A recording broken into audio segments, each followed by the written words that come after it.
All right, Brad. First thing I want to stress is going to be the importance of using the shorter clubs in the bag and doing some shorter swings and slower swings as well when we're making these changes. There's one thing I'm going to point out to you here first. This is like the first checkpoint of the swing we look at, and we like to see the club head at this position either on the hands there or slightly outside of the hands. And for you, with that club being well inside of the hands there, I'd like for you to feel and even the reel to be more in that outside of the hands spot, right out there, level with the hands, but just outside of the hands. That club head being right where that red arrow is. And then in result, we'll get that club back to this position that you're in there, coming down and through the ball, rather than right now with that club dragging well to the inside and under the hands. That club head will then, and that shaft line will then get very steep on the way down, right? And you can see that club head. I mean, we want to see the same thing at that halfway down spot, basically that club head right on the hands again, and you can see that club head is working well outside of the hands, and it makes it really tough to make solid contact. That heel will be exposed in this position. You'll get a lot of heel strikes and a little bit of inconsistency with the strike, excuse me. So, to make this very simple, the takeaway is going to be more up and outside, right? Rather than this club working in here, we're going to want to exaggerate and feel like that club works more up and out, right? Really trying to get this club head at that halfway back spot, as I was saying, outside of the hands, and then from the top, working to work that club to the inside, right? Rather than what we've got right now, that club working over. We'd like to see it work down that red line that I've got behind you right there. So creating the opposite of what we got going on right here. I don't know if you know who Matt Wolff is. It's definitely an exaggeration, but if you look up his golf swing, he has that exaggerated look of that club working up and out and then looping. So it'll be a look that works up and out and then looping behind, rather than your move of working in and over the top slightly. So there's some initial thoughts for you. I'm going to send you a stretch drill because I've got an idea what the face-on view is looking like as far as the shift with the upper and lower body. But let me know if this all makes sense, and I'll send over that stretch drill and another drill for you to work on. All right, thanks, Brad. All right, I'll give you a couple different views here, but basically going up against any wall, putting your butt on the wall, right, and trying to reach these hands up and to the right is going to help you separate. I'll give you this other view now.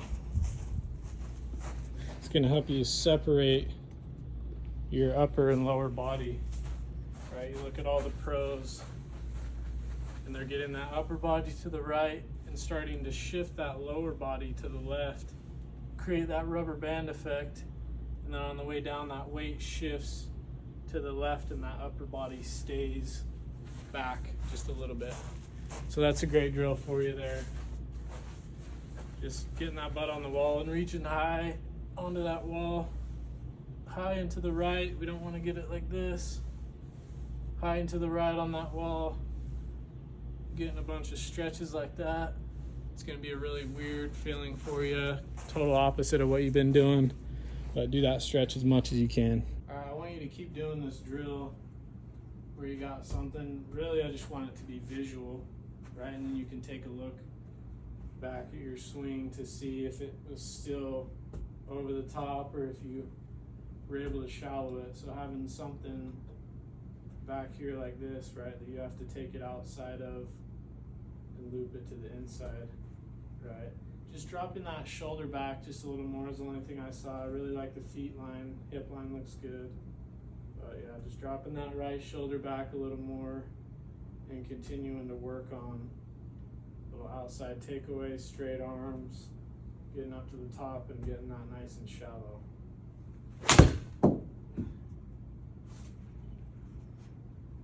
Working on exaggerating it, right? If you start hitting it right or miss hitting it a little bit, Don't really worry about it. We're just trying to see that club path shallowing out and get that ball starting right and drawing a little bit.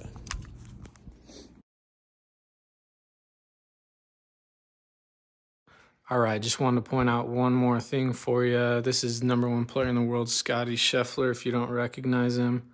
Just noticing his wrist angles here.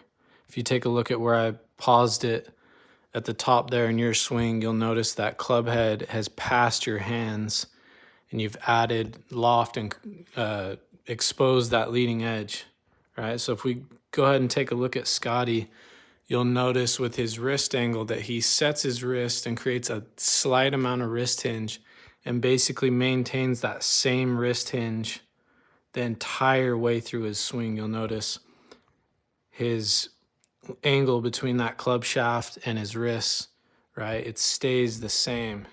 It doesn't create more. There's not a bigger angle created throughout any point of the swing. He maintains it the entire way. And that was one thing I noticed quickly with your swing is there's a lot of wrist hinge early on in the swing. So along with that outside and up takeaway, I would challenge you to get in a little bit more of a Scottie Scheffler situation where you're feeling like the club shaft is straight along with your arms, basically, an exaggerated feel where there's not a lot of wrist hinge, and we're maintaining limited wrist hinge to then allow us to create wrist hinge coming into impact, right? Because right now we're creating a lot of wrist hinge and then we're losing it, right? And then that club head passes the hands to where if we have very limited wrist hinge and then we create wrist hinge, we'll be able to keep the handle and those hands out in front of the club head.